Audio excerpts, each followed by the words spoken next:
Madalas talaga ang aberya sa kalsada nangyayari kung kailang nasa alanganing oras at lugar ka bumabiyahe. Gaya na lang nung nangyari sa amin itong pauwi na kami galing Samar. Nandito pa lang kami binabagtas namin ang poblasyon Camarines Sur. Akala ko pa naman makakabuo itong Gili o Kabanggo ko ng isang round trip from QC to Samar vice versa. Kaso nung pauwi na, ito na yung naging problema niya. Kung mapapansin nyo nandyan ako sa slow lane kasi nga medyo madilim na. Actually sa camera mukha lang maliwanag. Tsaka maliwanag din kasi yung ilaw ng aking headlight. Pero pagdating sa mga mata ko, madilim talaga yung kalsada. Kaya meron akong nadaanan dyan na hindi ko inaasahan.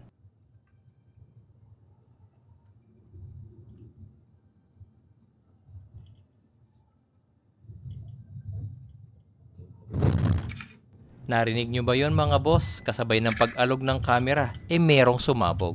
Agad kong iginilid yung sasakyan dahil doon sa mismong cluster gauge ko, nag-appear na yung error. Error na nawala na ng hangin yung isa sa mga gulong ko. Swerte nga dahil isa lang ang nadali.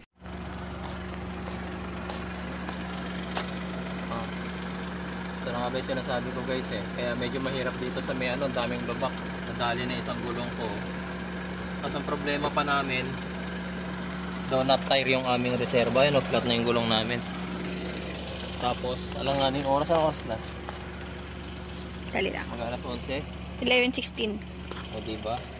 Tapos ang problema namin, donut tire yung reserva namin. Alanganing oras. Buti sana kayo mahanap tayong vulcanizer. Saka titignan ko pa kung anong tama ng gulong. Buti sana kung simpleng lang.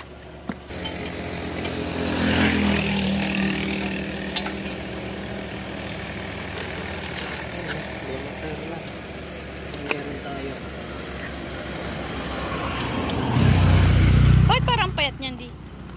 Donut tire Ganun ba yun?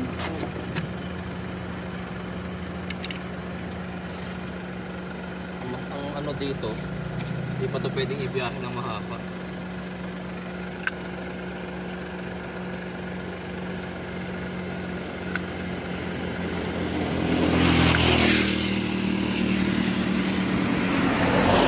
Flashlight lang ako.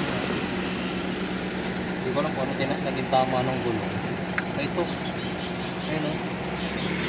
Nasali ako ng lubak. Wala na, palitin na yan. Ayun o.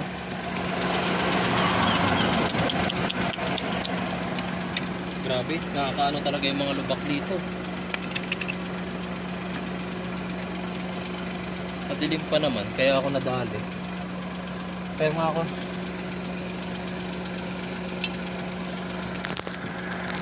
Kaya sa bawat long trip gaya nito, importante mga bossing na lagi tayong may dalang mga proper tools. And also, kahit mga babae, dapat marunong kayo ng basic troubleshooting at repair sa inyong sasakyan.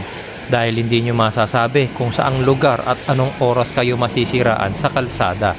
Kung nagtataka nga pala kayo kung ano yung pinagtatanggal ko ng mga tornilyo ng gulong, ang tawag dyan is torque multiplier. Ito mga bossing is lagi kong dinadala every time na meron akong biyahe kahit maikli o mahaba. Kasi yung mga tie wrench natin kadalasan hindi sapat yung puwersa natin para maluwagan ng tornilyo. Lalong lalo na sa mga babae. Pero kapag may torque multiplier kayo, kahit na napakasikip na mga tornilyo niyan, kaya nyong luwagan. Nagdadala rin ako ng portable tire inflator para anytime na lumambot ang mga gulong ko, pwede ko silang hanginan. Ito ang malaking disadvantage ngayon na naka-donut tire na ako. Unang-una, mas maliit siya. Pangalawa, mas manipis siya. Kung yung malaki kong ang gulong, hindi kinaya yung mga lubak dito sa Bicol. Paano pa kaya itong donut tire? Sigurado kasi wala akong mabibilhan ng gulong dito dahil alanganing oras na. Ano sa tingin nyo? Makakabili kaya ako ng gulong? O madadala ko sa Maynila itong Okavango ko na donut tire lang ang gamit? After maikabit yung donut tire is dumiretso muna kami ng biyahe. Nagbabaka sakali na makahanap kami ng mabibilan ng gulong kahit sa mga vulcanizing shop lang. At saka mahirap din kasing tumambay dun sa lugar kung saan kami nasiraan. Masyadong madilim. Hahanap kami ng mas maayos na matatambayan. Siya nga pala, ang pinakamabilis na takbo ko lang na nagagawa dyan is hanggang 50 kph lang. Swerte, after ilang kilometro ng pagdadrive, meron ako nakitang vulcanizing shop na maraming second hand na gulong. Sana meron siyang mahanap na kasukat ng gulong ng Okavango ko.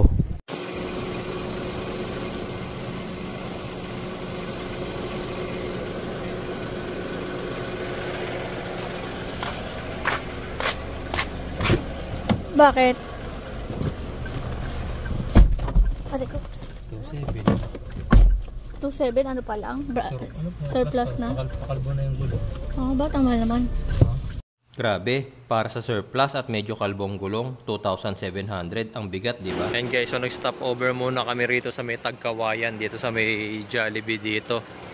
Problema kasi, dahil nga donut tire lang itong naiwan sa atin, hindi ko mapatakbo ng mabilis. So mula dun sa may Kamsur kanina, hindi ko alam kung anong eksaktong lugar, hanggang dito sa may Tagkawayan, kaya so mga naka 100 kilometers din yata ako natakbo. Okay, so anong oras na? 1 AM in the morning. Basta makapagpahinga ng konti tapos hahanap kami ng mabibilan ng gulong. Mahirap din kasing ibiyahe hanggang Maynila tong donut tire. After ng 2 oras na pahinga, balik biyahe na. Umaasa kasi ko na makakahanap pa ako ng gulong na pamalit para maaga rin kami makabalik ng Maynila.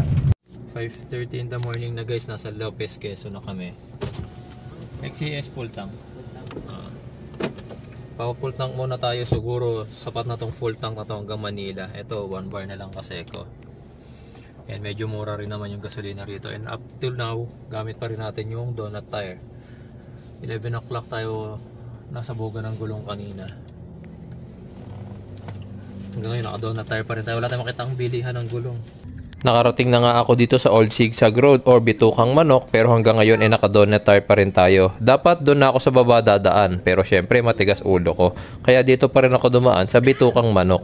Medyo hirap nga rito si Okavango kasi nga syempre yung harap na gulong ang pumutok sa kanya. Tapos front wheel drive din to, and doon nakakabit yung ating donut tire.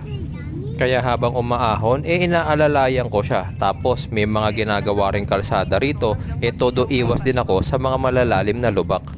Tuloy-tuloy lang ang pagdadrive hanggang makarating kami rito sa Lucena. 8:30 na ng umaga at nakahanap na rin kami ng mabibiling gulong. 4.8, anong sa'yo?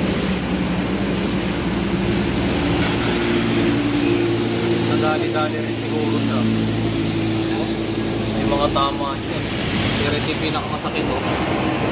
Ayan, hindi na siya marirepair. Non-repairable na yung damage. Grabe, napasubo ng matindi itong donut tire ko. Imagine, mula dun sa Kamsur hanggang dito sa Lucena, 300 kilometers niya tiniis na buhatin itong aking Gilio Okavango habang dumadaan sa malulubak na kalsada. Okay din pala, no? Ang tibay din ng aking donut tire. Sa tingin ko, kung idediretso ko hanggang Maynila yung donut tire, kakayanin naman niya. Yun nga lang, kakabaka-baka na sana wag ka nang masabugan o maplatan pa. O paano, hanggang dito na lang yung video ko ha. Pagod na kasi talaga ako. Gusto ko nang makauwi kaya hindi na ako makakapag-vlog mamaya.